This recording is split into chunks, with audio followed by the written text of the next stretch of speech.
5.7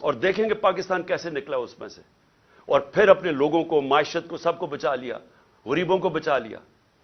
اور ہم جب وہاں سے جب اس کو بتایا جنرل باجوہ کو کہ یہ نہ کامیاب ہونے دیں, اور اس لیے کامیاب نہ ہونے دیں کیونکہ یہ نہیں سنبھال سکیں گے, اور وہی ہوا. جیسے ہی آئے ملک نیچے جانا شروع ہو گیا. مجھے بتائیں کون سا اتنا بڑا عذاب آیا تھا؟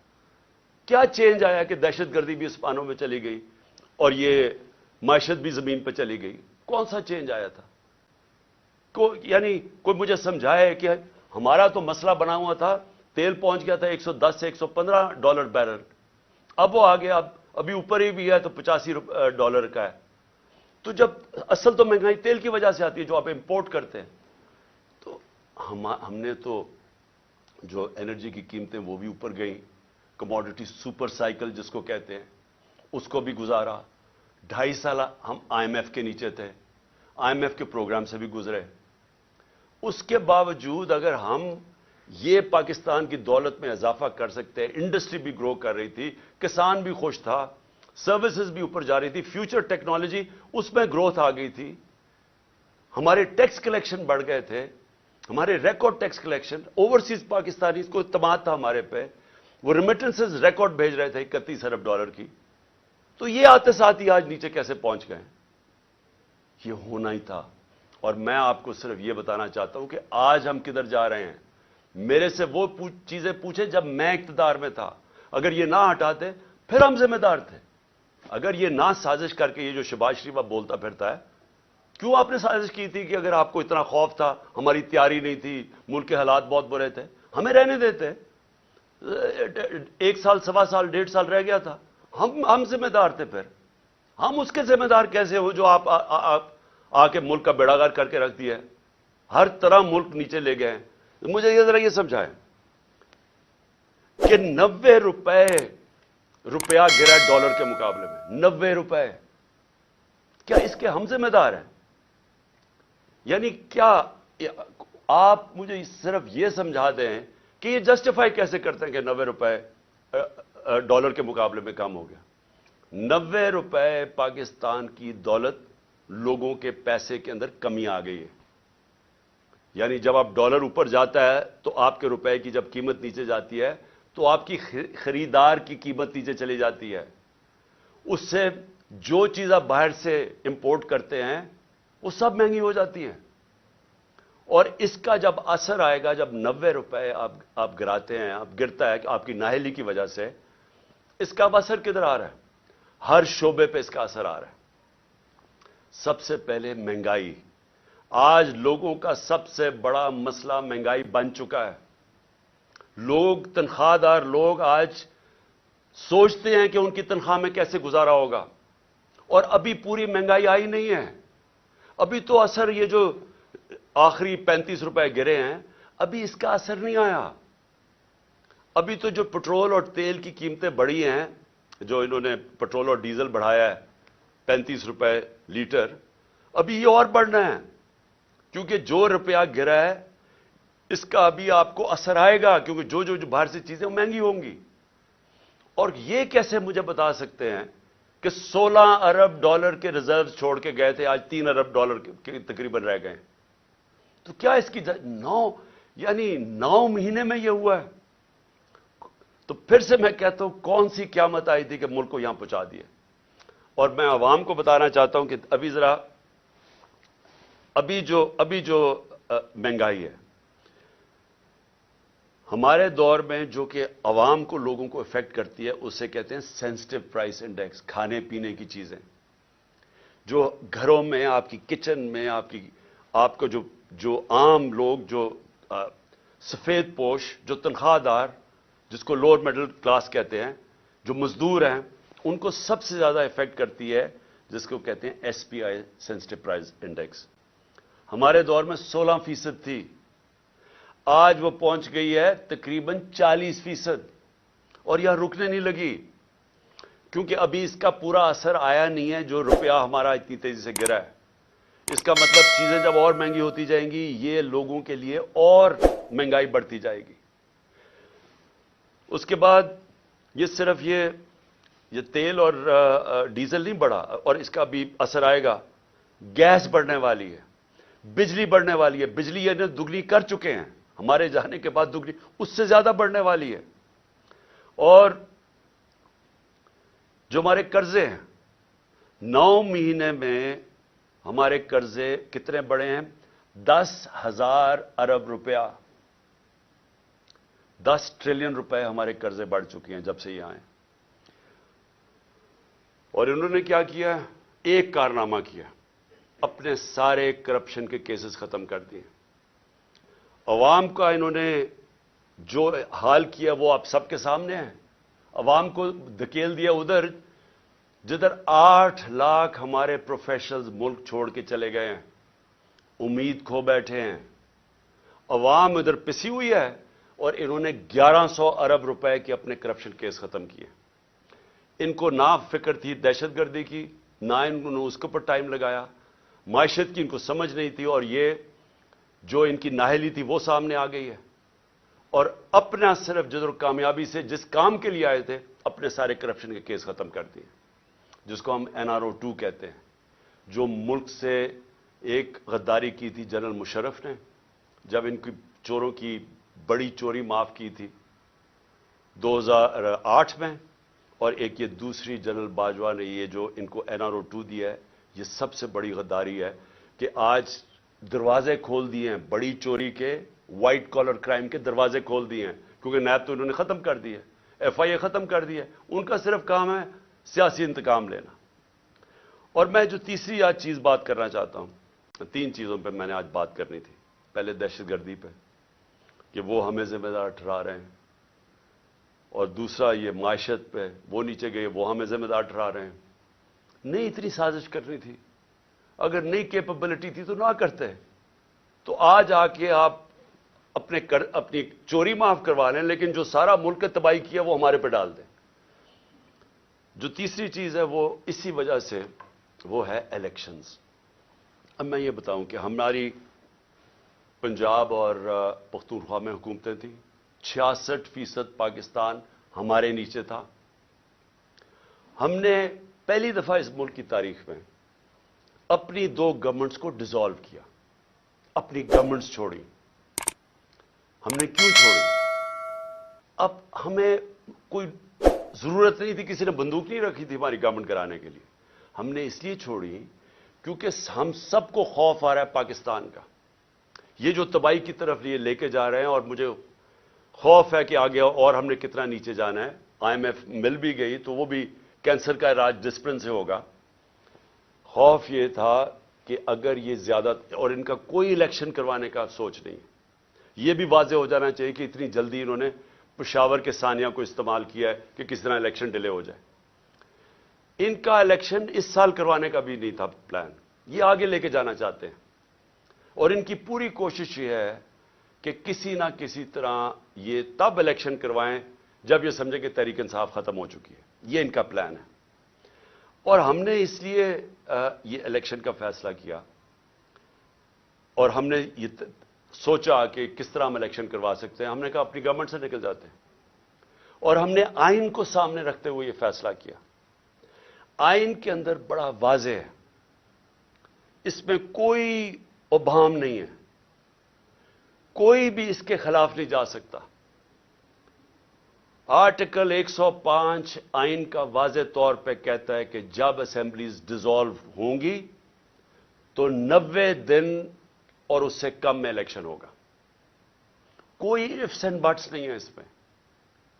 یہ ہم نے قربانی اس لیے دی کہ ہم سے یہ سمجھتے تھے کہ یہاں ایک ہی طریقہ ہے کہ ایک دفعہ پنجاب اور پختونخوا میں الیکشن ہو گیا تو مجبوراً 66% پاکستان میں الیکشن ہوگا, مطلب سارے ملک میں ہو جائے گا. تو ہم نے تو اس لیے دی.